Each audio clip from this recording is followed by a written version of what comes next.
नमस्कार, आपका पसंदीदा कार्यक्रम मसला देख रहे हैं आप और मैं हूं आपके साथ ज्योति। चुनावी माहौल के बीच अब नेताओं और राजनीतिक पार्टियों का पारा बढ़ने लगा है। चुनाव की घड़ी जैसे जैसे नजदीक आ रही है, वैसे वैसे राजनीतिक पार्टियां और ज्यादा एक्शन मोड में नजर आने लगी हैं। रैलियां, बैठकों और रोड शो से राजनीतिक गलियारों का माहौल गरमाया हुआ है। कहीं जुबानी हमले हो रहे हैं तो कहीं वार पलटवार से देश की सियासत का पारा बढ़ रहा है। अब क्योंकि चुनावी माहौल चल रहा है, ऐसे में पार्टियां जनता को लुभाने का भी पूरा प्रयास कर रही हैं। और बात करें अगर हरियाणा की, तो हरियाणा में सीएम मनोहर लाल ने पंचकूला को आज बड़ी सौगात दी है। 4200 करोड़ की सौगात देते हुए पंचकूला में जल्द मेट्रो सेवा शुरू होने की बात कही गई है और साथ ही रोडवेज में किराया फ्री करने जैसी बड़ी घोषणाओं का ऐलान भी किया गया है। साथ ही बात करें अगर बीजेपी के केंद्रीय नेतृत्व की, तो प्रधानमंत्री नरेंद्र मोदी भी आने वाले 11 मार्च को हरियाणा आएंगे और उस दौरान भी हरियाणा वासियों को बड़ी सौगात मिलने की उम्मीद जताई जा रही है। अब इसका चुनावी एंगल क्या होगा, इससे कितना वोट बैंक पर असर पड़ेगा, इस पर कैसे चर्चा होगी और इस पर चर्चा करेंगे। लेकिन इससे पहले देखिए हमारी ये खास रिपोर्ट।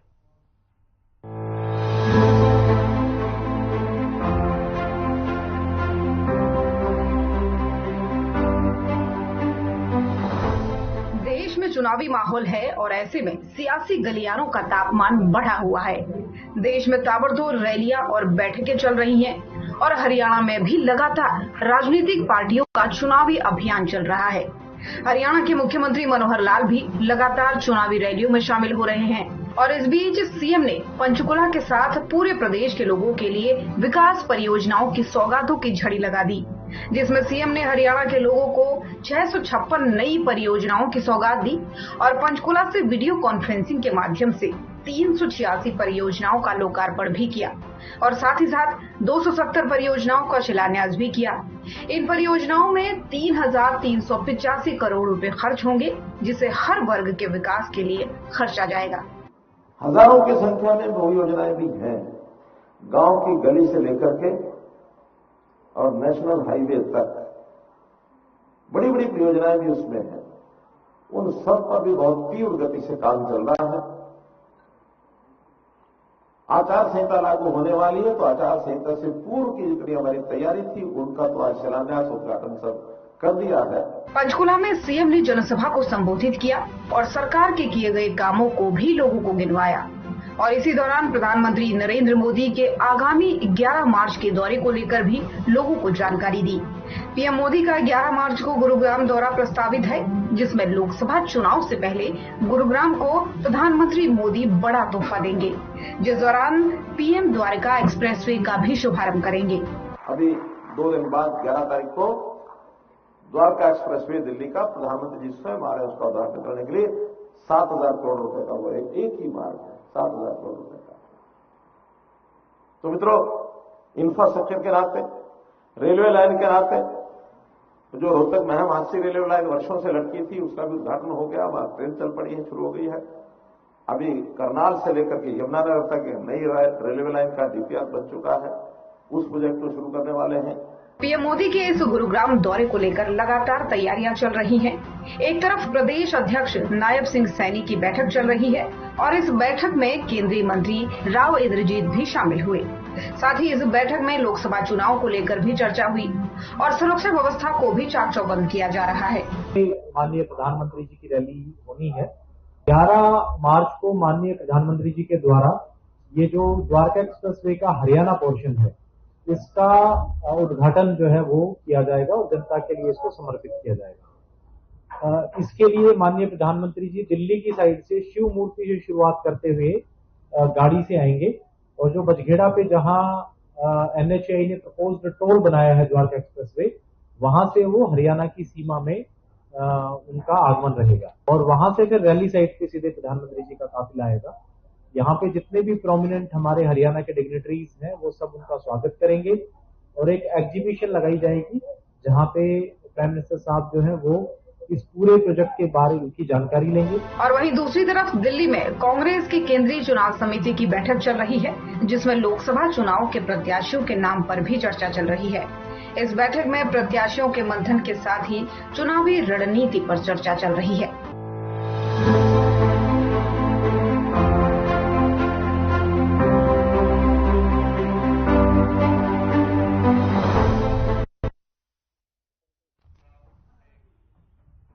और करेंगे इन सभी तमाम मुद्दों पर चर्चा, जिसके लिए मेहमानों का पैनल हमारे साथ जुड़ चुका है। सबसे पहले तारुफ उनका आपसे करवा दूं। मुकेश कापड़ीवास जी, प्रवक्ता बीजेपी, हमारे साथ जुड़ गए हैं।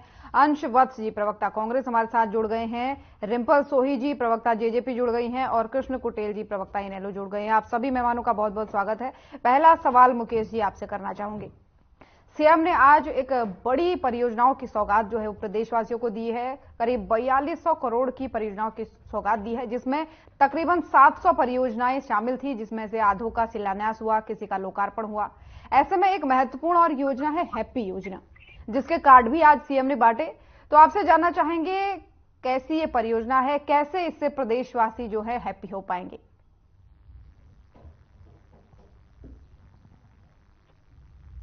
मुकेश जी, मेरी आवाज पहुंच पा रही है आप तक?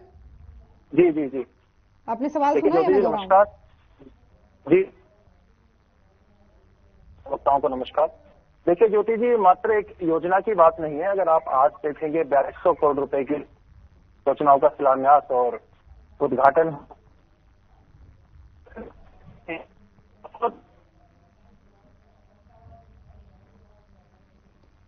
आपकी आवाज नहीं पहुंच पा रही है, डिस्टर्बेंस आपकी आवाज में आ रहा है। चलिए कोई बात नहीं, आपसे दोबारा जुड़ने का प्रयास करेंगे। आपकी आवाज सही कर रहे हैं, लेकिन हमारे साथ रिंपल सोही जी भी बनी हुई, प्रवक्ता जेजेपी। रिंपल जी, आपसे जानना चाहूंगी, जैसे कि मुख्यमंत्री जी ने आज दौरा किया और इस दौरान उन्होंने कई विकास परियोजनाओं का उद्घाटन और लोकार्पण किया है। ऐसे में एक हैप्पी योजना थी, इसके माध्यम से कैसे लोग हैप्पी होंगे, ये मैं जानना चाह रही हूँ। जी, हैप्पी योजना में देखिए ये किया जा रहा है कि जो अंत्योदय परिवार है उनके तक ट्रांसपोर्ट का बेनिफिट पहुंचाने की कोशिश की जा रही है। तो आप जो अंत्योदय परिवार हैं उनको फ्री ट्रैवल की सुविधा दी जा रही है उसके माध्यम से। क्योंकि आप देखिए, आप जनरली आप देखेंगे कि सबसे ज्यादा जो पब्लिक ट्रांसपोर्ट की सर्विसेज हैं, वो पब्लिक ट्रांसपोर्ट की सर्विसेज का ज्यादा से ज्यादा फायदा जो है ऐसे परिवार ही लेते हैं। और इसी वजह से मुख्यमंत्री जी ने ये जो सुविधा है ये प्रदान की है। क्योंकि आज क्या है, दुनिया छोटी होती जा रही है, पर ट्रांसपोर्ट आपको ट्रैवल ज्यादा से ज्यादा करना पड़ रहा है। तो आपको काम के लिए ट्रैवल करना पड़ रहा है, एजुकेशन के लिए ट्रैवल करना पड़ रहा है। तो उन्हीं कारणों से ये जो फ्री ट्रैवल की जो सुविधा है ये प्रोवाइड की गई। ठीक है। और आने वाले समय में 11 तारीख को प्रधानमंत्री मोदी का भी दौरा है, तो ये दौरा कितना खास रहने वाला है, कितना अहम रहने वाला है? देखिए, वैसे तो अगर मुझे लगता है कि मुकेश जी शायद उसका ज्यादा अच्छे से जवाब दे पाएंगे। अगर आप मेरे से पूछते हैं, मुझे लगता है कि ये इस बात को दर्शाता है कि कितना अहम है हरियाणा इंडिया की पॉलिटिक्स में। क्योंकि प्रधानमंत्री जी बिल्कुल इलेक्शन से कुछ समय पहले इधर आके यहाँ पे एक रैली कर रहे हैं, तो इसकी इम्पोर्टेंस पता चलती है कि गुरुग्राम की क्या इम्पोर्टेंस है। और गुरुग्राम के लिए बहुत सी योजनाएं भी आज तक हम लाए हैं और आगे भी लाएंगे, क्योंकि गुरुग्राम को हम एक हब की तरह, एक इंडस्ट्रियल हब की तरह डेवलप कर रहे हैं। तो उसी कारण से ये जो रैली है बहुत इम्पोर्टेंट रहेगी। ठीक है रिंपल जी, आगे आपसे सवाल लूंगी। मुकेश जी, आप तक मेरी आवाज पहुंच पा रही है? जी जी। मुकेश जी, आज पंचकुला में सीएम का दौरा, जिसमें उन्होंने विकास परियोजनाओं की सौगात दी, और आने वाले समय में पीएम का दौरा 11 मार्च को, कितने महत्वपूर्ण है चुनाव के लिहाज से भी और प्रदेश के विकास के लिहाज से भी? देखिए ज्योति जी, अगर आप देखेंगे तो 1 महीना नहीं हुआ है हमारे प्रधानमंत्री जी दूसरी बार हरियाणा आ रहे हैं। एक ये बहुत ही हर्ष का विषय हमारे लिए, हरियाणा वासियों के लिए है कि देश के प्रधानमंत्री हरियाणा को बड़ी सौगात अभी कुछ ही दिन पहले देके गए हैं। दक्षिण हरियाणा में किसी ने कभी सोचा नहीं था कि एम्स जैसी संस्थान हमारे क्षेत्र में आएगी, मगर भारतीय जनता पार्टी की सरकार ने आदरणीय मनोहर लाल जी के नेतृत्व में हमने एम्स का शिलान्यास अभी रेवाड़ी के माजरा गांव में किया है। अभी आप देखेंगे कि जो द्वारका एक्सप्रेसवे का इनॉग्रेशन है वो प्रधानमंत्री नरेंद्र मोदी जी 11 तारीख को करने जा रहे हैं। आज तक के इतिहास में हमारे देश में इस प्रकार का रोड इंफ्रास्ट्रक्चर, ये एक इंजीनियरिंग मार्वल है। जैसा कि नितिन गडकरी जी ने कहा कि हमारे देश में इससे पहले इस तरह का कोई रोड आज तक बना नहीं है। मैं ये मानता हूं, हमारा देश आज अमेरिका और इंग्लैंड के स्तर पर जो रोड का जो निर्माण है, जो इंफ्रास्ट्रक्चर डेवलपमेंट है, आप देखिए ये देश की तरक्की में कैसे सहायक होता है। जो अगर हम सामान्य शब्दों में समझे तो जो ट्रक अगर दिल्ली से सामान लेकर के मुंबई जाता था, जिसको 24 घंटे लगते थे, अब मुंबई एक्सप्रेस वे बनने के बाद उसको 12 से 14 घंटे लगेंगे। आप देखिए कितना समय बचेगा, कितना फ्यूल बचेगा। और अगर जो हम फ्यूल इंपोर्ट करते हैं बाहर से, आप ये देखिए कितना उससे हमें सरकार को नुकसान होता है, कितना हमारा फॉरेन डेफिसिट बढ़ता है।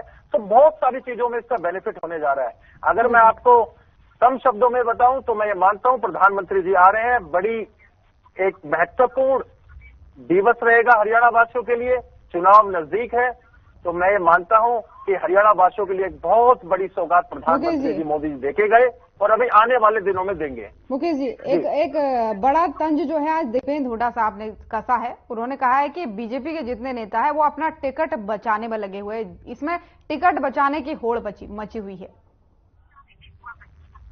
देखिए, विपक्ष का काम तो कुछ ना कुछ कहना ही होता है और वो अपनी जगह हो सकता है ठीक हो, लेकिन हमारे मानना है कि हमारी जगह 10 के 10 जो लोकसभा उम्मीदवार है वो कमल का चुनाव चिन्ह है।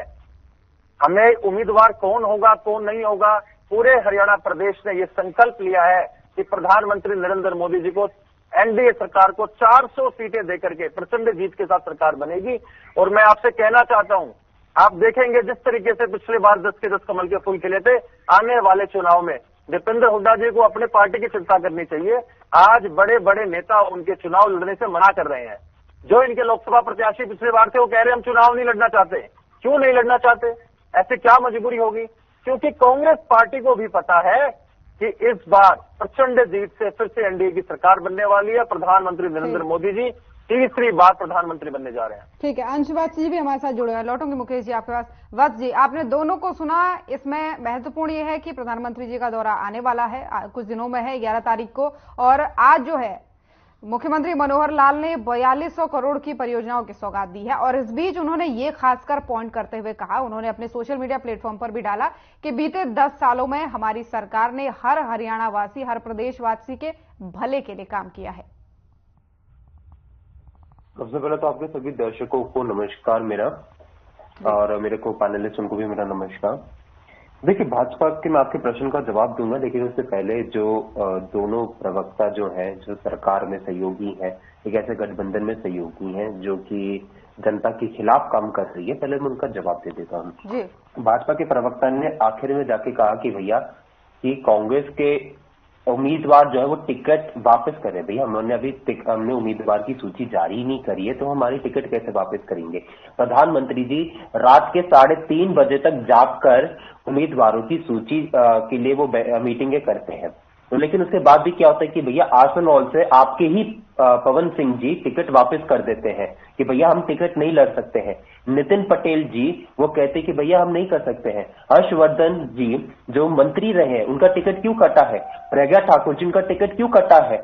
आप मुझे इसका भी जवाब दे दीजिए। गौतम गंभीर आपके ही सांसद है दिल्ली से, वो क्यों कहते थे कि भैया मैं संन्यास लेना चाहता हूँ? तो इन सब चीजों का जवाब एक बार सुन लीजिए जी, इसका वो जवाब नहीं दे पाएंगे। ठीक है, असल बात और एक और चीज, दोनों के प्रवक्ता ने कहा कि भैया हरियाणा को बहुत ज्यादा महत्व दे रहे हैं प्रधानमंत्री जी।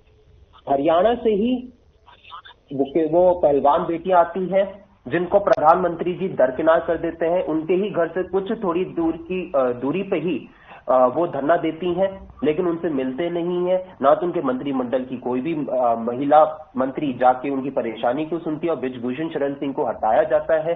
ठीक है, हरियाणा से ही वो आती हैं। हरियाणा के ही किसान आज दिल्ली बॉर्डर पे बैठे हुए हैं, उनपे आंसू गैस के गोले चलाए जा रहे हैं, ड्रोन से जो एक्सपायर्ड है वो चलाए जा रहे हैं। क्या ये अहमियत है प्रधानमंत्री जी के लिए हरियाणा का? क्या इसका वो जवाब देंगे? उसके बाद जो आपका सवाल है, मैं उस पर ये कहना चाहूंगा, देखिए चुनाव आता है, जैसे उन सब ने कहा कि भैया चुनावी मोड में रहते हैं भाजपा के सारे और जजपा के भी, इसलिए चुनाव जब आता है उसी टाइम पे इनको सारी परियोजनाओं का शिलान्यास, उद्घाटन, ये सब चीजें याद आ जाती है। वहीं अगर हम बात करें इनको क्या 9 साल या जो उनका कार्यकाल रहा है अभी तक का जजपा का जो 5 साल का कार्यकाल रहा है, ये बीते साल के कार्यकाल में इन्होंने क्यों इस प्रकार की घोषणाएं नहीं करते हैं। लेकिन जैसे ही जब इनको याद आता है कि भैया चुनाव आ रहा है, चुनाव के समय पे ये इस प्रकार की घोषणा करते हैं और ये सोचते कि भैया जनता इनसे लाभान्वित हो जाएगी और इनके पक्ष में वोट करेगी। लेकिन जनता आज अपने असल मुद्दे जो है रोटी कपड़ा मकान, जिस प्रकार से महंगाई आज बढ़ाई हुई है, बेरोजगारी या चरम सीमा पे, हरियाणा जिसमें बेरोजगारी पे अव्वल है, जहां पे डबल इंजन की सरकार है, चाहे प्रधानमंत्री जी जो हरियाणा को जैसे बात करें कि भैया बहुत ज्यादा महत्व देते हैं, शायद उनको दिख नहीं रहा है कि भैया आज हरियाणा बेरोजगारी में अव्वल नंबर पर है। तो इसलिए तो जब आप बात करते हो ना, जैसे जसपा की प्रवक्ता ने कहा कि भैया ट्रैवल के लिए बेनिफिट्स देगी सरकार, जैसे उनको किराए का वो, हमारी जो कर्नाटक में सरकार है, तेलंगाना में सरकार है, वहां पे जब हम उन लोगों को, महिलाओं को, युवाओं को बेनिफिट्स देते हैं ना, उनके किराए में छूट देते हैं, तो हम साथ में महंगाई भी कम करते हैं। यहाँ पे आप उनको ट्रैवल में तो छूट दे रहे हो, लेकिन आप महंगाई भी तो साथ में बढ़ा रहे हो, तो कुछ जनता पे दोगुनी मार कर रहे हैं, आप अपना दोगलापन यहाँ पे दिखा रहे हैं। ठीक है, बस जी लौटूंगी आपके पास। कृष्ण कुटेल जी भी हमारे साथ बने हुए, इसके बाद मुकेश जी आप ही के पास आऊंगी। कृष्ण कुटेल जी हमारे साथ बने हुए। कृष्ण कुटेल जी, आज का जो बड़ा कार्यक्रम था पंचकूला में, आपने भी उसके बारे में सुना होगा और आगामी समय में प्रधानमंत्री नरेंद्र मोदी भी वहां पर आने वाले हैं और कई सारी सौगातें वो भी देंगे, ऐसा अभी तक जो खबरें हैं वो सामने आ रही है। ऐसे में सत्ता पक्ष का कहना है कि भाई हम हर समय चुनावी मोड में भी रहते हैं और ये हमारा रूटीन काम है जनता की भलाई के लिए काम करना। तो आप इसको कैसे देखते हैं? क्योंकि सीएम मनोहर लाल ने कहा है कि भाई हम पिछले 10 साल से हर एक हरियाणा वासी के विकास के लिए काम कर रहे हैं।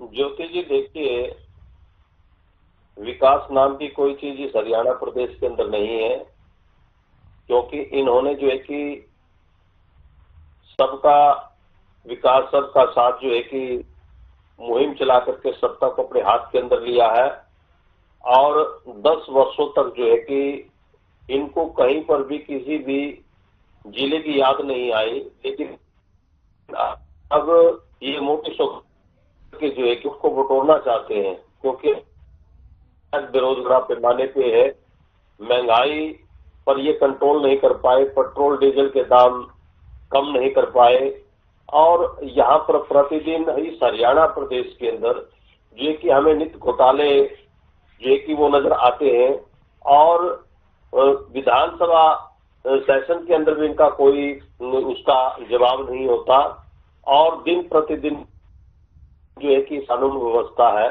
वो चरमराई हुई है, ठप है और कानून नाम की कोई चीज इस हरियाणा प्रदेश किसानों के लिए भी कई बड़े ऐलान आज किए गए, सिंचाई व्यवस्था को लेकर के किए गए और ये जो क्षतिपूर्ति पोर्टल है उसकी जो एक सीमा थी कि 5 एकड़ से ज्यादा का जो नुकसान हुआ है उसका ब्यौरा नहीं जाएगा, उसको भी बढ़ा दिया गया, उस लिमिट को भी हटा दिया गया है। देखिए, लिमिट बढ़ाने से कागजों में कुछ नहीं होता जब तक प्रैक्टिकल नहीं होगा। ये पोर्टल के नाम पर जो कि चाहे वो किसान है, चाहे वो बेरोजगार युवा है, चाहे वो इनका आयुष्मान कार्ड का मामला है, बीपीएल का मामला है, सब इनका जो है कि घोषणेबाजी है और जनता जो है कि उनसे दुखी है। पोर्टल के नाम पर जो है कि इन्होंने जनता को जो है कि दुखी किया हुआ है और जब किसान की फसल जब आती है और पोर्टल के नाम से जो है कि उनकी फसल का उठाव जो है कि वो सही तरीके से जो है कि वो नहीं हो पाता है। दूसरा, अभी जो ओलावृष्टि से जो नुकसान हुआ है किसानों का, अभी तक तो जो है कि इन्होंने स्पेशल गिरदावरी भी जो है कि वो नहीं कराई है और ना ही किसानों तक जो है कि पिछला मुआवजा भी जो इनका है वो भी बाकी पड़ा है, वो भी आज तक जो है कि ये नहीं दे पाए हैं और जिन लोगों के मकान भी जो है कि प्राकृतिक आपदा के द्वारा जो है कि वो गिरे टूटे हैं, लेकिन आज तक उनका भी जो है कि वो नहीं पाए हैं। ये चुनाव आज पूरे देश और प्रदेश के अंदर जो है कि राम के नाम पर जो है कि रामलला जो है कि के अंदर सबकी आस्था है, सब राम जी को मानते हैं, लेकिन ये राम के नाम पर जो है कि आज पूरे देश में मिशनरी का दुरुपयोग करके जो है कि ये अपने आप को जो है कि ये साबित करना चाहते हैं कि भी हम सब कुछ है और कुछ नहीं है। ठीक है कुटेल जी, आगे चर्चा आपसे करेंगे, आपकी आवाज भी ब्रेक हो रही है, आपकी आवाज भी सही करते हैं। पहले मुकेश जी आपको जवाब देना चाह रहे थे, इनका कहना है कि भाई चुनाव के समय ही आपको सब याद आता है, शिलान्यास भी चुनाव के समय में याद आता है, उद्घाटन भी चुनाव के समय में याद आता है। देखिए, मैं मानता हूं कि ये एक बहुत ही बचकाना सवाल है इनका। मैं इनसे पूछना चाहता हूं आपके माध्यम से कि क्या ये द्वारका एक्सप्रेसवे है, क्या अभी चुनाव के समय में हमने एकदम बना दिया? कितने वर्षों से इसकी कंस्ट्रक्शन चल रही है ये एक बहुत ही बचकाना सवाल है और मैं मानता हूं कि इतनी मैच्योर डिबेट में इस प्रकार का मामला होना ही नहीं चाहिए थी कि चुनावी समय में। मैं इनसे पूछना चाहता हूं, आप मुझे ये बताइए कि पिछले 9 वर्षों में 1,24,000 सरकारी नौकरियां देने का काम किया है तो मनोहर लाल जी की सरकार ने किया है, बिना पर्ची और बिना खर्ची के देने का काम किया है। कांग्रेस के प्रवक्ता भी कह रहे थे, मैं इनसे कहना चाहता हूं, आपने पिछले 10 सालों में 17,000 सरकारी नौकरियां दी और वो किन किन को नौकरियां दी वो सबको पता है। आपके विधायक मंत्रियों के रिश्तेदारों को नौकरियां मिलती थी और किस प्रकार से पर्ची और खर्ची का खेल चलता था पूरा हरियाणा जानता है। पिछले 9 वर्षों में हम आपको चुनौती देते हैं, आप एक व्यक्ति लेके आइए जो ये कह दे कि भाई मैंने पर्ची और खर्ची से नौकरी मिली हो। आज गरीब का बच्चा, दलित का बच्चा, मजदूर का बच्चा ईमानदारी से नौकरी लग रहा है, इसी चीज का ये विरोध कर रहे हैं। हमारे इनेलो के प्रवक्ता ने कहा कि राम के नाम पे वोट मांग रहे हैं। भैया आप मांग लीजिए, कौन मना करे, राम तो सबके हैं। आपको राम का नाम लेने में शर्म क्यों आ रही है? जब राम सबके हैं तो आप भी बोल लीजिए ना, क्या दिक्कत हो रही है? तो इस प्रकार के ये मुद्दा नहीं है। मुद्दा ये है कि चुनाव अभी आने वाला है 2024 का, 10 सालों का राज भारतीय जनता पार्टी का देश की जनता ने देखा है।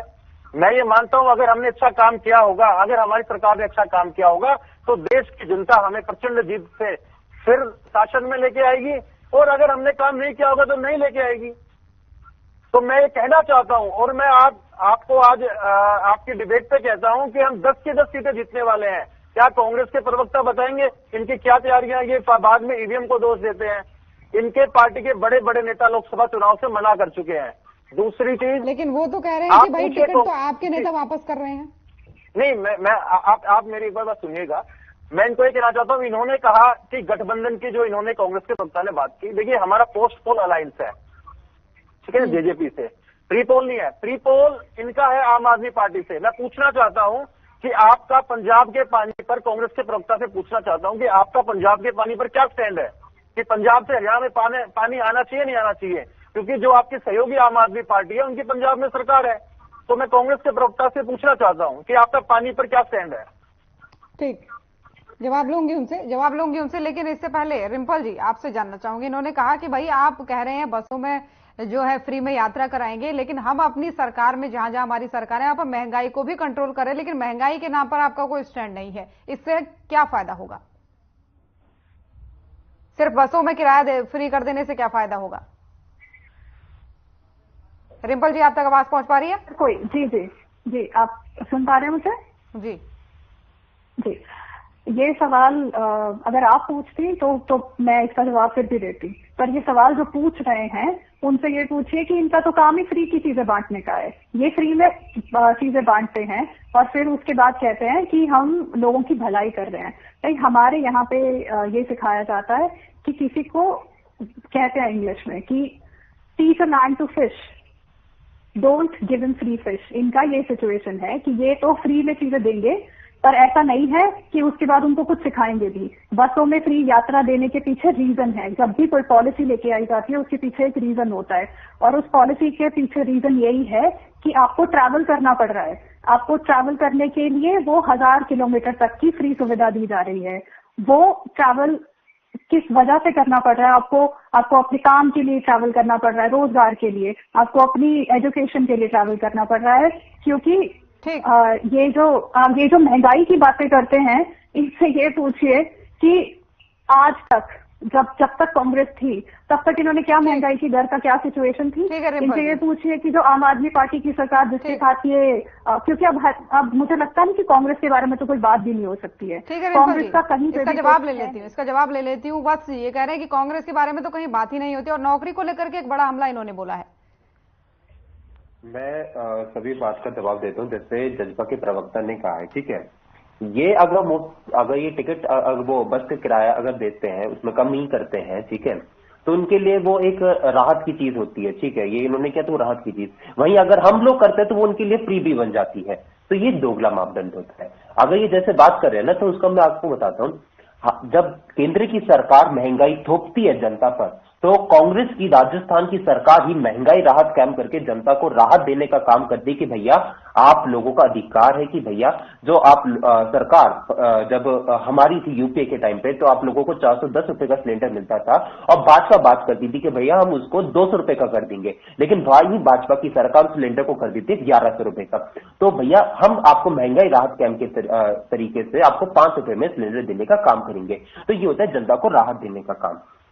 भाजपा के प्रवक्ता ने बात करा कि भैया जैसे जब वो इन्होंने के प्रवक्ता को जब जवाब सुन लीजिए, तो वो कह रहे थे कि भैया राम के नाम पर आप भी वोट मांगिए। मैं इनको कहना चाहता है भैया हम लोग राम के नाम पर वोट नहीं मांगते, हम लोग बात करते हैं विकास के नाम पर, ठीक है।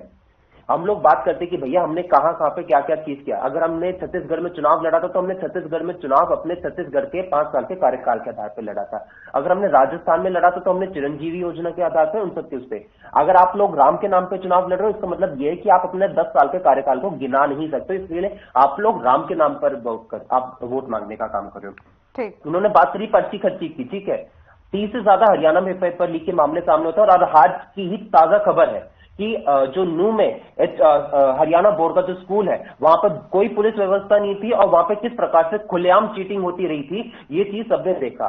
क्या इससे वो जवाब देना चाहेंगे? क्या इससे जवाब देना चाहेंगे कि भैया 30 से ज्यादा पेपर लीक हो जाते हैं, यूपी में पेपर लीक होता है। आज यूपी के तमाम युवा आज सड़कों पर बैठकर वहां पे जो उप मुख्यमंत्री उनके घर का घेराव कर रहे हैं। सरकार से सवाल पूछे कि भैया आपने क्या कार्रवाई कर रहे हो, आपने किन लोगों को गिरफ्तार किया जिन्होंने पेपर जरूर देंगे जवाब, मामला बहुत जी जरूर देंगे जवाब, लेकिन ब्रेक के बाद यहाँ पर वक्त एक छोटे से ब्रेक का हो चला है।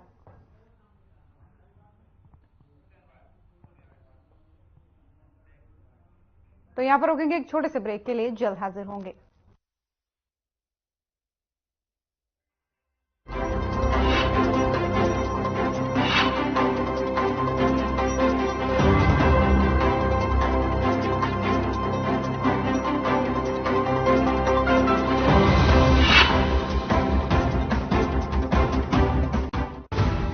प्रधानमंत्री श्री नरेंद्र मोदी जी ने करोड़ों देशवासियों को दी है सम्मान पूर्वक और खुशहाल जीवन की गारंटी।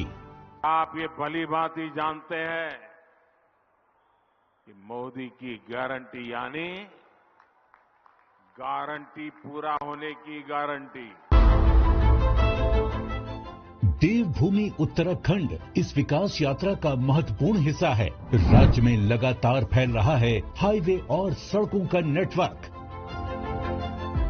दिल्ली देहरादून एक्सप्रेसवे से समय की बचत होगी और निवेश के रास्ते खुलेंगे, यानी मजबूत अर्थव्यवस्था की गारंटी। 4 धाम ऑल वेदर रोड और 4 धाम रेल लाइन से श्रद्धालुओं को मिली है सुरक्षित और सुगम 4 धाम यात्रा की गारंटी। राज्य के दूरस्थ गांवों तक पात्र लाभार्थियों को अनेक कल्याणकारी योजनाओं से जोड़ा गया है। पीएम आवास योजना से गरीब परिवारों को मिली है पक्के घर की गारंटी। पीएम सौभाग्य योजना से बिजली, जल जीवन मिशन से स्वच्छ पानी, पीएम गरीब कल्याण अन्न योजना से राशन और आयुष्मान भारत योजना से 5 लाख रुपए तक मुफ्त इलाज की गारंटी। महिलाओं के जीवन में बड़े स्तर पर सुधार आया है।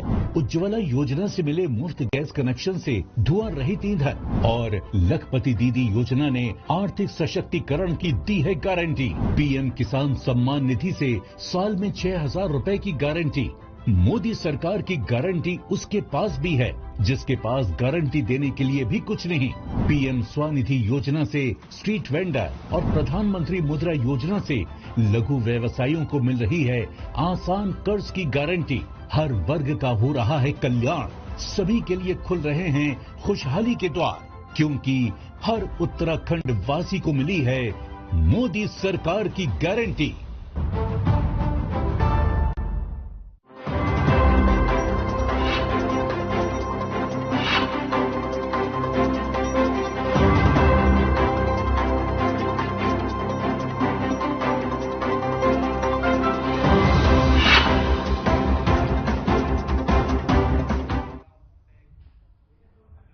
तो ब्रेक के बाद एक बार फिर से स्वागत है आप सभी का। चर्चा अपनी जारी रखेंगे। ब्रेक से जाने से पहले तमाम सारे मुद्दों पर चर्चा हुई थी। तो लोकसभा के चुनाव नजदीक हैं, ऐसे में तैयारियां जो हैं पार्टियां अपने अपने स्तर पर कर रही हैं। सभी के अपने अपने मुद्दे हैं, सभी के अपने अपने दांव है। लेकिन मेहमान हमारे साथ बने हुए हैं, लौटूंगी मेहमानों के साथ। सवाल मेरा कृष्ण कुटेल जी अब आपसे। बीजेपी का कहना है कि भाई आपको राम के नाम से दिक्कत क्या है, आप भी उन्हीं के नाम पर वोट मांगे, राम तो सबके हैं। ज्योति जी, हमें राम से कोई दिक्कत नहीं है। मैंने पहले बोला था भाई राम सबके हैं, लेकिन ये कहते हैं कि हम विकास के नाम से वोट मांगते हैं। अगर इनको ये कि विकास के नाम वोट मांगने में क्या ऐतराज है, तो ये राम जी का नाम क्यों इस्तेमाल कर रहे हैं। दूसरी बात कहते हैं कि हमने बिना पर्ची और खर्ची के जो है कि नौकरी देने का काम किया। मैं इनसे पूछना चाहता हूँ, मेरे पास जो है इसके सबूत हैं कि आपकी सरकार के द्वारा ऐसे लोगों को नौकरी दी गई है, एक एक परिवार से जो है कि 14-14, 15-15 लोगों को नौकरी दी गई है जो आरएसएस से जुड़े हुए लोग हैं। और जो है कि आपके विधायक के द्वारा ही जो है कि विधानसभा के अंदर जो है कि आपकी सरकार के ऊपर जो है कि वो सवालिया निशान उठाए गए कि उनसे पैसे लेकर के जो है कि वो नौकरी देने का काम पुंडरी के विधायक गोलन साहब ने जो है कि ये मामला उठाया था।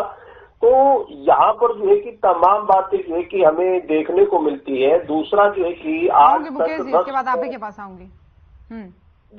10 वर्षों के अंदर जो है कि मैं पहले भी बोल चुका हूं इसके बारे में और अब फिर दोबारा मैं बोल रहा हूं, महंगाई के ऊपर इनका कोई भी किसी प्रकार का कंट्रोल नहीं है और ना ही ये आम व्यक्ति तक जो अंत्योदय की जो बात ये करते हैं, जो निचले पायदान के ऊपर जो व्यक्ति खड़ा है, तो उसको आप ये बताएं कि हमने उनको ये लाभ पहुंचाने का जो है कि वो काम किया है। दूसरा जो है कि पोर्टल के नाम पर जो है कि आपकी जो कि ये तमाम बातें जो है कि खोखली साबित हो रही है। दूसरा जो है कि आयुष्मान कार्ड को लेकर के, आपका परिवार पहचान पत्र को लेकर के और नित्य प्रतिदिन जो है कि आपके सरकार के द्वारा जो है कि कहीं पर जो है कि सहकारिता विभाग में घोटाला होता है, कहीं पर रजिस्ट्री घोटाला होता है, कहीं पर फर्जी आईडी घोटाला होता है, कहीं पर जो है कि नगर निगम करनाल के अंदर, फरीदाबाद के अंदर, यमुनानगर के अंदर जो है कि ये क्या चल रहा है।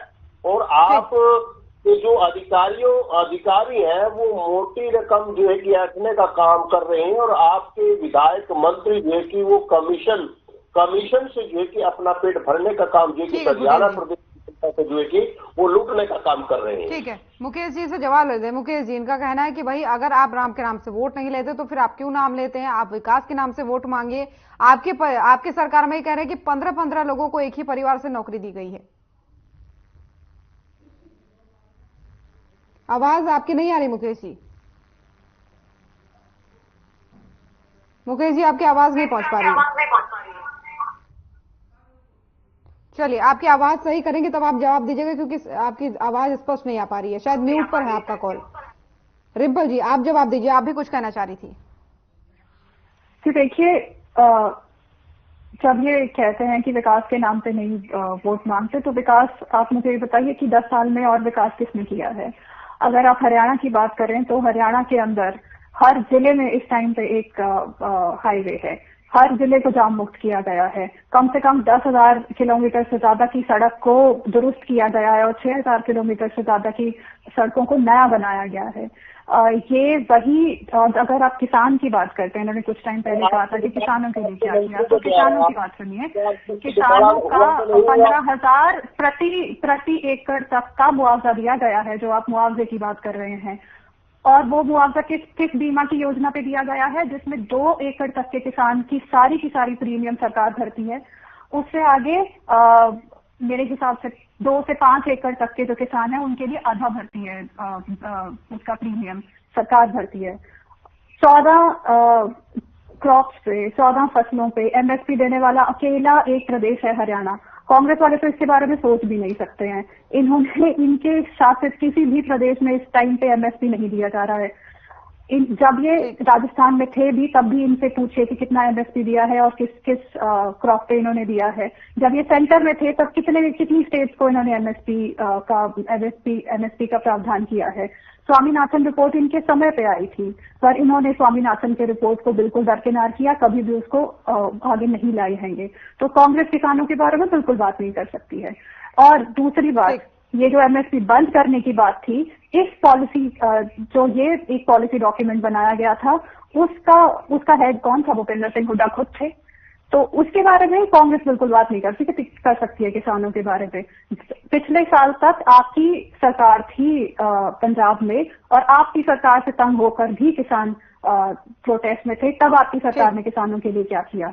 और अगर आप बात करते हैं औरतों की, तो औरतों के लिए भी हरियाणा में 50% रिजर्वेशन करी गई है लोकल बॉडीज में। ये कोई और सरकार क्यों नहीं कर पाई, मुझे ये जानना है। ये सिर्फ बातें करते हैं कि क्यों इनके लिए आसान है कि किसी तरह से लोगों को धर्म के ऊपर बांटा जाए, इसलिए ये कोशिश करते हैं INLD वाले और कांग्रेस वाले कि ये ऐसी कोशिशें कर सके, पर ऐसी कोशिश हमारी नहीं है। ठीक है मुकेश जी, आवाज आ रही है आपको? जी जी बिल्कुल, आप जवाब दीजिए। आपने मेरा सवाल सुना था उस समय? जी, एक बार आप रिपीट कीजिए। विपक्ष का कहना है कि अगर राम के नाम पे आप वोट नहीं मांगते तो फिर आप बार बार वोट बैंक बटोरने के नाम पे क्यों राम का नाम लेते हैं। वो कह रहे हैं कि हम विकास के नाम पर वोट मांगेंगे। देखिए, हम तो सनातनी है, हम तो उठ के लोग अपने बड़े बुजुर्गों को भी राम राम कहते हैं। अगर इनको इस बात से भी आपत्ति है कि हम राम का नाम क्यों ले रहे हैं। उन्होंने कहा है कि आपके राज्य में 15-15 लोगों को एक ही परिवार से नौकरी दी जा रही है। ये सबूत दें कि अगर कौन से परिवार को 15 नौकरी मिली है और वो गलत तरीके से मिली है। ठीक है ना। आप देखिए इनेलो का जो इतिहास रहा है वो ये रहा है कि इनके मुख्यमंत्री पद के उम्मीदवार 10 साल गलत नौकरी देने के मामले में जेल की सजा काट के आए हैं। ये माननीय मुख्यमंत्री मनोहर लाल जी की सरकार है, जिसमें बिना पर्ची बिना खर्चे के 1,24,000 नौजवान हमारे हरियाणा सरकार में नौकरी लगे हैं। और अभी चुनाव से पहले 60,000 भर्तियां और होगी।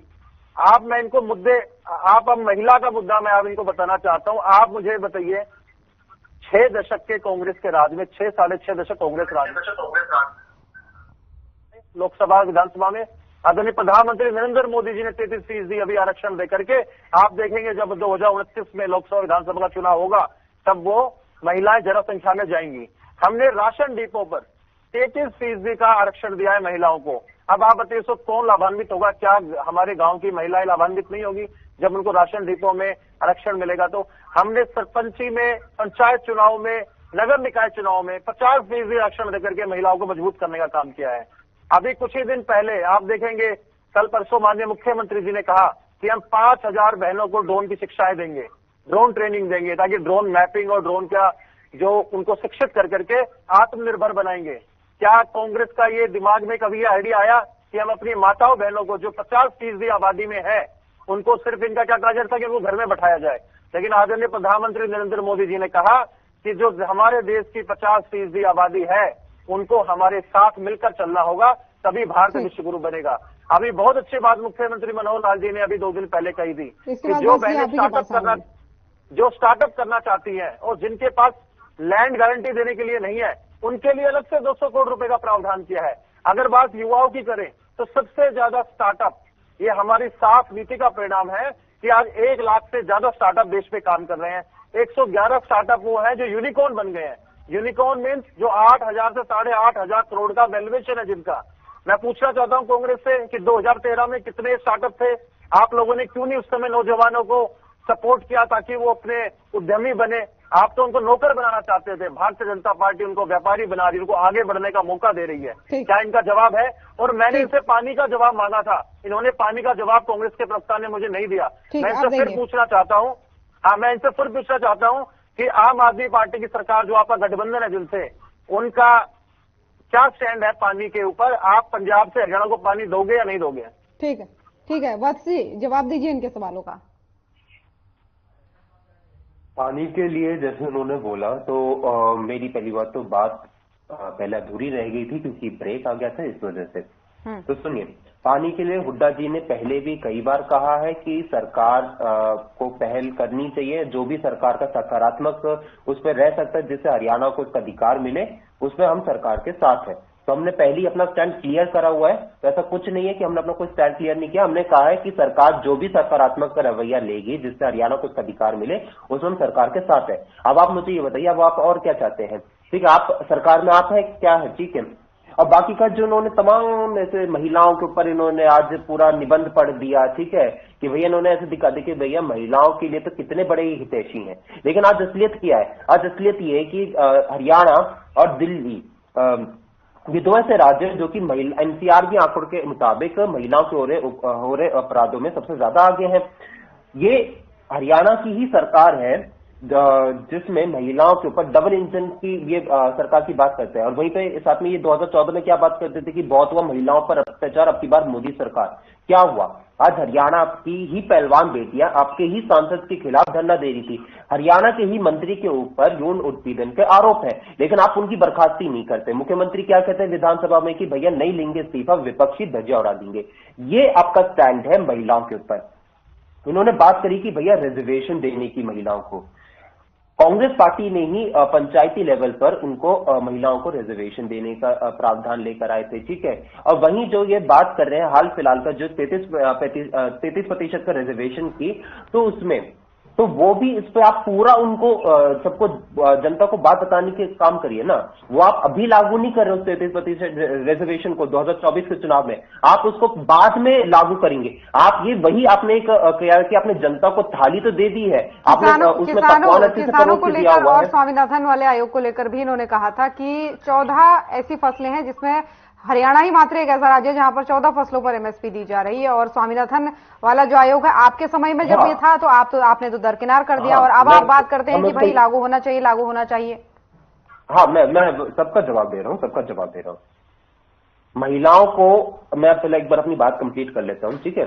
महिलाओं को यूपी के चुनाव में अगर सबसे ज्यादा महत्व किसी ने दिया है तो वो कांग्रेस पार्टी ही नहीं दिया था। हमारी महासचिव जो है प्रियंका गांधी जी, उन्होंने आधे से 50% टिकट अगर दिया है तो वो महिलाओं को दिया था। लड़की हूं लड़ सकती हूं का नारा अगर किसी ने दिया था तो वो प्रियंका गांधी जी ने दिया था। ये कांग्रेस पार्टी की सरकार है, जिसके बाद भाजपा या तमाम ऐसे पार्टियों को महसूस हुआ कि भैया महिलाओं की भी भागीदारी बढ़ानी चाहिए।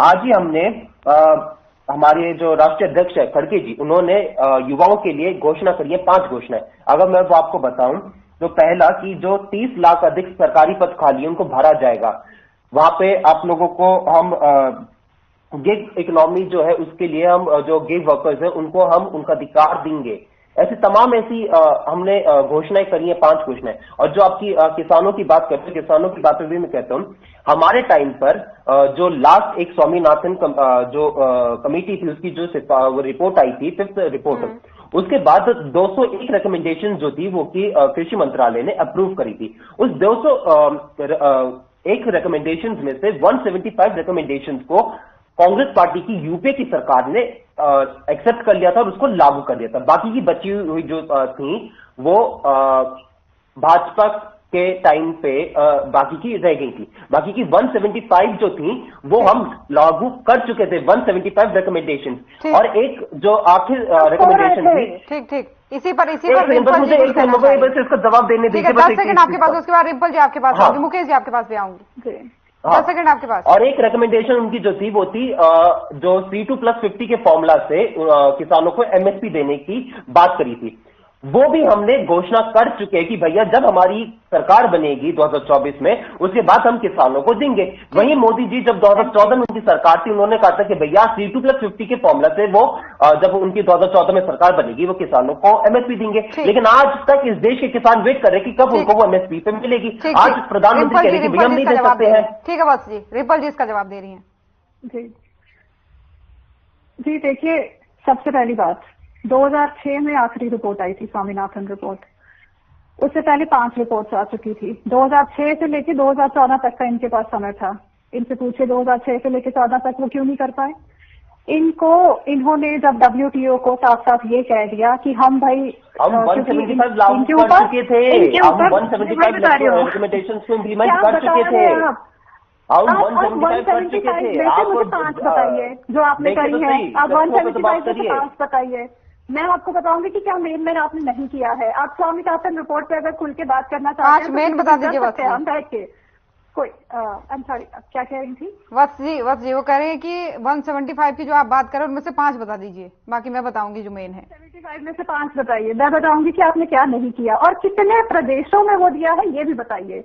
क्योंकि आपने क्या किया है कि आपने कुछ गिने चुने प्रदेशों को, जिनकी आपने फसल बर्बाद कर दी, जिनका आपने पानी बर्बाद कर दिया, जिनकी आपने सॉइल बर्बाद कर दी, आपने सिर्फ उनको सिर्फ अपने कॉफर्स भरने के लिए उनको ये सब कुछ दिया, और जहां पे जरूरत थी कि पूरे देश में ये सब लागू किया जाता वहां आपने नहीं किया, ताकि पूरे देश में इसको लागू करके सारे किसानों का फायदा हो सके। स्वामीनाथन के बारे में हम अच्छे से किसी दिन डिबेट कर सकते हैं। ठीक है रिम्पल जी।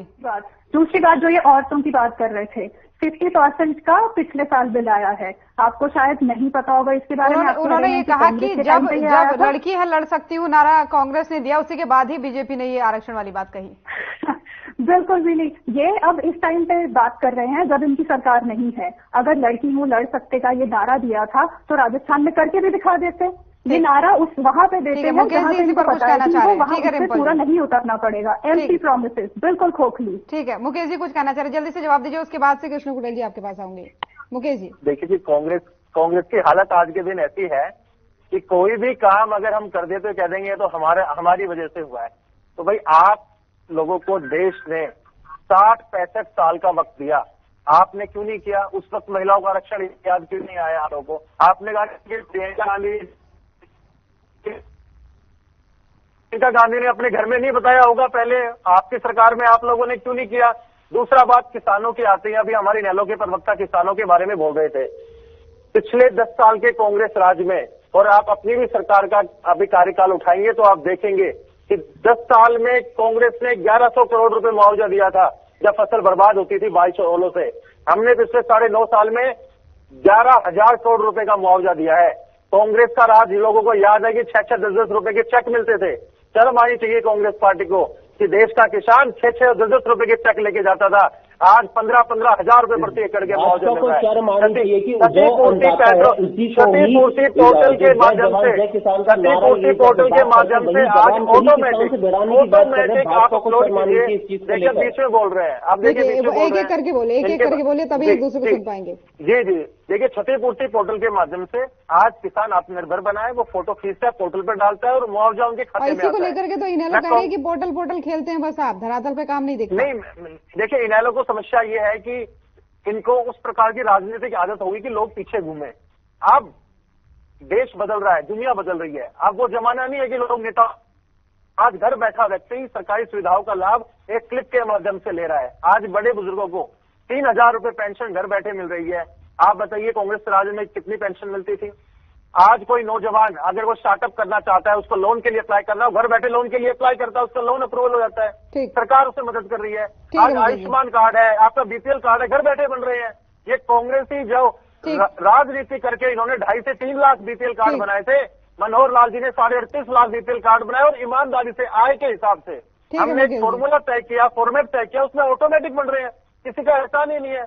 कांग्रेस पार्टी ने देश को पीछे धकेलने का काम किया है और देश की जनता देख रही है। इस बार शायद इनका 2.5 का आंकड़ा ही मुश्किल से पार करेंगे पूरे देश में। ये आने वाला समय बताएगा। लेकिन कृष्ण कुटेल जी, सबूत मांग रहे हैं बीजेपी वाले आपसे कि आपने कह तो दी हवाई बात की भाई एक परिवार से 17 लोगों को नौकरी मिली है, सबूत है क्या आपके पास? मेरे पास सबूत है, और आपके घरौंडा के विधायक है, और भाई घरौंडा के विधायक से बोल दीजिए, मैं उसको 15 लोगों को उसको पता है किन लोगों को उसने लगाने का काम किया है। दूसरा जो है, अभी आप जो महिलाओं के ऊपर जो बोल रहे थे, NCBRB की रिपोर्ट के अनुसार जो है कि महिलाओं पर अपराध जो है कि वो 3 गुना बढ़े हैं, वो कम नहीं हुए हैं। और ये आपकी सरकार ने इस बात को माना है, और फिर आप कह रहे हैं हमने महिलाओं के लिए ये किया है। दूसरा, मैं बहन जी से पूछना चाहूंगा, क्या आपके मंत्री के द्वारा जो है कि हमारी एक बहन का यौन शोषण हुआ कि नहीं हुआ?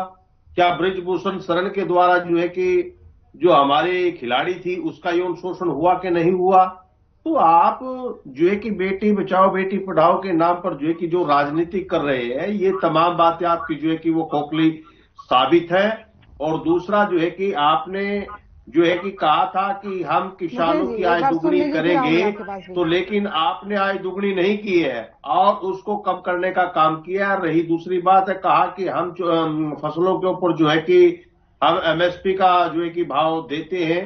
दूसरा जो है कि जो मोटी फसलें हैं, सरसों का भाव जो है कि पिछले साल कुछ और था और अब की बार आप कुछ और दे रहे हैं।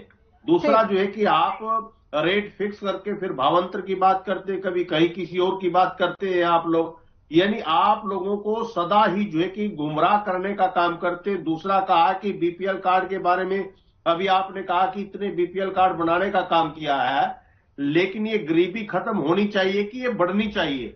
आपने खत्म नहीं की है, लेकिन आपने और बीपीएल जो है कि वो पैदा कर दिए, और ऐसे बीपीएल पैदा कर दिए जो साधन संपन्न लोग हैं, आज भी हैं। आप सर्वे कराइए, आप बैठे बैठे जो है कि कभी तो किसी की जो है कि आमदनी को बढ़ा देते हैं, किसी की आमदनी को कम कर देते हैं। आपके पास ऐसा ठीक है पटेल साहब, ठीक है। वत्स जी, फाइनल कमेंट आपसे चाहूंगी देखो इनके सवालों के जवाब के साथ। हाँ, मैं कह रहा हूं कि हमने यूपीए के कार्यकाल में कैसे प्रधानमंत्री को देखा था जो कि किसान नेताओं से मिलते थे, वहीं हमने एक ऐसे प्रधानमंत्री को एनडीए के कार्यकाल में, मोदी जी के कार्यकाल में देखा है कि भैया जो किसानों से मिलते नहीं है और 750 से ज्यादा किसानों की शहादत हो जाती है। इन्होंने बात करी आयुष्मान भारत की। आयुष्मान भारत का ये बल्कि नाम इनको लेना भी नहीं चाहिए, क्योंकि आयुष्मान भारत का घोटाला हम सबने देखा कि किस प्रकार से आयुष्मान भारत का इतना बड़ा घोटाला हो जाता है। वहीं अगर राजस्थान की अगर सरकार की अगर मैं बात करूं तो हम लोग चिरंजीवी योजना के तहत लोगों को राइट टू हेल्थ का अधिकार देते हैं, ठीक है। अगर आज भाजपा की सरकार ने अगर कुछ काम किया है तो सिर्फ और सिर्फ लोगों को धर्म जाति का आधार पर बांटने का काम किया है। और अगर इनसे अब विकास के नाम पे पूछो तो ये एक जवाब नहीं दे सकते कि इन्होंने विकास के नाम पे क्या काम किया है, इसने ये किया, इसने वो किया, तमाम ऐसी बात कर देंगे। रोहतक में लखन मांजरा में एक व्यापारी की हत्या कर दी जाती है। हिसार में जिला सरपंच के जो एसोसिएशन के प्रेसिडेंट उनकी हत्या कर दी जाती है दिन दहाड़े। जींद के ट्रांसपोर्ट मैनेजर की दिन दहाड़े हत्या कर दी जाती है। इनेलो के प्रदेश अध्यक्ष की हत्या कर दी जाती है। भाजपा में किस प्रकार से क्राइम का रेट आज बढ़ रहा है, क्योंकि समय की कमी है, समय की कमी है। वत्स जी, एक फाइनल कमेंट 5 सेकंड का मुकेश जी आपसे चाहूंगी। 5 सेकंड आपके पास है जी। बहुत अच्छी बात कही कि विकास पे बात होनी चाहिए, तो विकास पे बात होनी ही चाहिए। वही हम बात कर रहे हैं कि हमने एम्स बना रहे हैं रेवाड़ी में, द्वारका एक्सप्रेसवे का इनोग्रेशन हो रहा है, हमने मुंबई एक्सप्रेसवे बना दिया। अब नभ, थल और जल तीनों सेनाएं हमारी मजबूत हो चुकी है। ये डेवलपमेंट है, इंफ्रास्ट्रक्चर का डेवलपमेंट हम लोग कर रहे हैं। आप लोगों ने 65 साल देश के बर्बाद कर दिए, देश को पीछे धकेलने का काम किया है, जहाँ पे एक एम्स का पत्थर तक नहीं दिख रहा है। ठीक है, ठीक है, समय की कमी है। बहुत बहुत धन्यवाद आप सभी मेहमानों का। तो लोकसभा चुनाव नजदीक है, ऐसे में हरियाणा के विधानसभा चुनाव भी आने वाले हैं और पार्टियों का जो है लगातार चुनावी घमासान जो है वो चल रहा है। ऐसे में तैयारियां भी चल रही हैं। तो आज के मसले में फिलहाल इतना ही। नमस्कार।